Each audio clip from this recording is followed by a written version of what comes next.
Según datos de la Secretaría de Salud de Nuevo León, autorizadas hay 198 clínicas en donde se realizan cirugías o intervenciones quirúrgicas en general. De estas, 29 son exclusivamente para realizar procedimientos de cirugías plásticas o estéticas.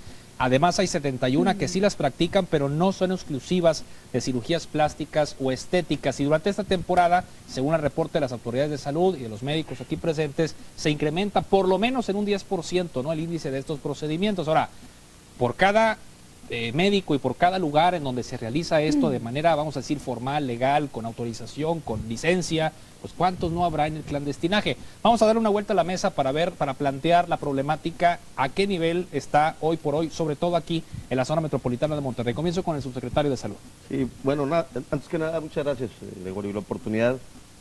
Le agradecemos de comunicar a la comunidad la necesidad de que cuando se va a realizar un procedimiento quirúrgico de estas características y realmente de cualquier otro en el que se van a someter a un factor de riesgo, es importante que analicen que el establecimiento debe contar con licencia sanitaria, lo cual nos garantiza que cuenta con un mínimo de equipamiento para que no se ponga en peligro la salud y en un momento la vida del paciente. Debe tener la infraestructura requerida o las condiciones que permitan un traslado rápido del paciente, contar con un banco de sangre y una serie de circunstancias. Y el personal que le va a atender deberá de contar con la documentación que acredite que está debidamente capacitado, entre ellos su título, su cédula profesional y en su caso solicitarle la certificación del Consejo que permite garantizar que ese médico está recibiendo una educación médica continua. Ustedes procedieron a la clausura recientemente, ¿no?, durante la semana. Sí, hemos estado trabajando, de hecho hemos suspendido alrededor de 8 establecimientos, entre ellos algunos que reinciden, practicando algunos procedimientos. Aparentemente lo llaman de invasión mínima, pero realmente representa el factor de riesgo tanto anestésico como el propio procedimiento quirúrgico, sin que el personal cuente con la debida capacitación. Estamos ahorita en suspensión, se le está citando derecho de audiencia y en su caso se presentará la denuncia ante la agencia del Ministerio Público correspondiente. Bien, doctor. Un punto de partida, doctor Donato Saldívar. Bueno, por mi parte, licenciado, como director de una facultad de medicina y un hospital universitario, formador de recursos humanos para la salud, nosotros consideramos que todo este tipo de procedimientos deben de tener un respaldo académico que implica una preparación. Actualmente, para hacer procedimientos de cirugía plástica de este tipo que estamos hablando actualmente, se requieren 4 años de cirugía general después de ser médico, más 4 años de cirugía plástica, para poder obtener un título profesional universitario, que es el requisito número 1, segundo, una cédula profesional de especialista, y tercero, las certificaciones de los colegios o consejos nacionales. Lo mismo aplica para los cirujanos dermatólogos, que también hacen procedimientos y que tienen las credenciales para poder hacerlo.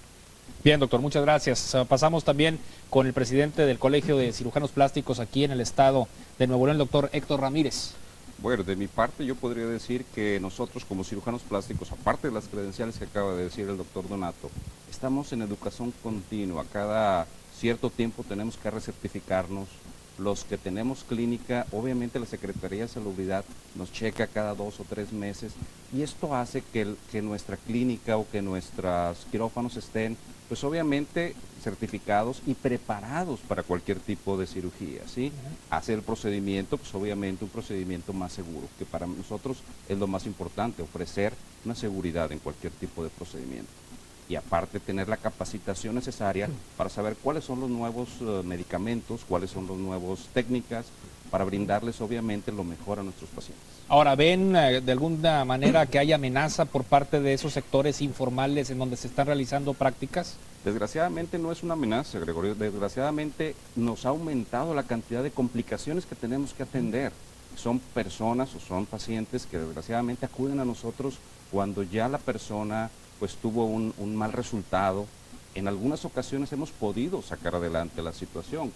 Tengo algunos casos que presentaremos en el transcurso de la plática, pero en otros casos pues obviamente ya han sido dañados en muchas áreas que no se pueden reparar completamente.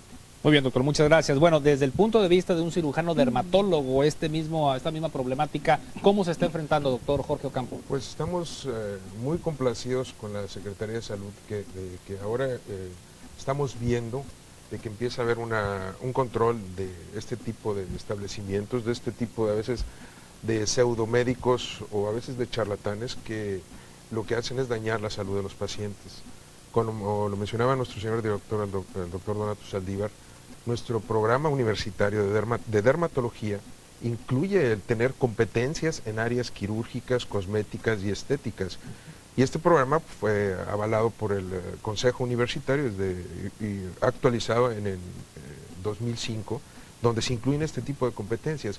Esto, pues, luego los egresados de nuestro hospital, al terminar, presentan su examen de grado, se le da su título, posteriormente acuden al Consejo de Dermatología, donde igualmente se les examina sobre este tipo de temas, lo que permite que tengan una capacitación excelente, acuden a cursos a nivel nacional e internacional, donde, como lo menciona el doctor Ramírez, pues actualizan en toda la práctica de este tipo de procedimientos.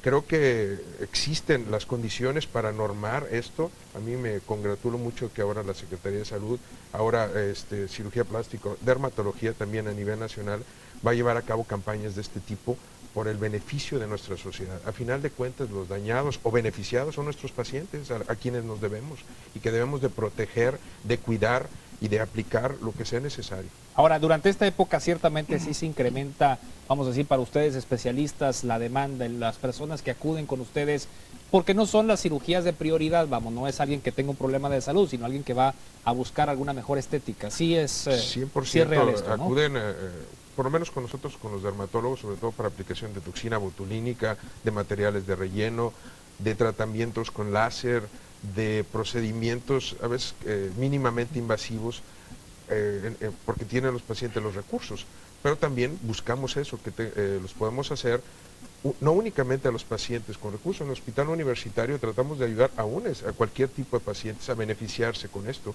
Recientemente hemos hecho protocolos de investigación avalados por el Comité de Ética y Científico de ahí del hospital universitario, donde probamos nuevas toxinas botulínicas por el beneficio de los pacientes. ¿Qué ha pasado? Que han bajado muchas veces los costos de los productos, lo que permite que estén al alcance de un mayor número de pacientes. Bien, doctor. Sigo con los especialistas para redondear esta primera intervención con la diputada Sonia González. Doctora Carmen Montemayor Jaro, igualmente un punto de partida, por favor. Claro. Sí, está prendido. Bien. Dentro de lo que mencionaban ahora de credenciales, creo que la credencialización es muy importante aquí.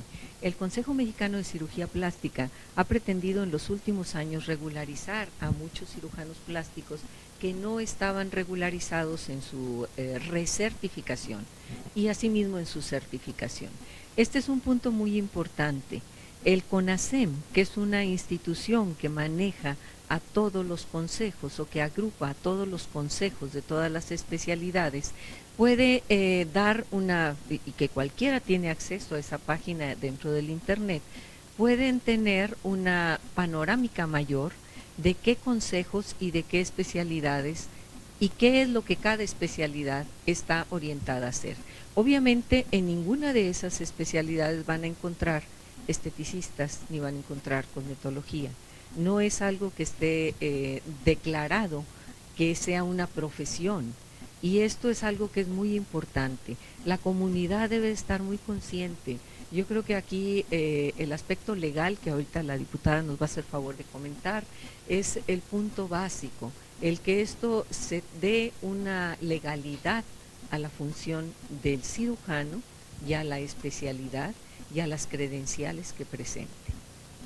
Bien, muchas gracias. Gracias a la doctora Carmen Montemayor. Igualmente le pedimos una primera intervención al doctor Víctor Elizondo, también especialista en esta materia, cirugía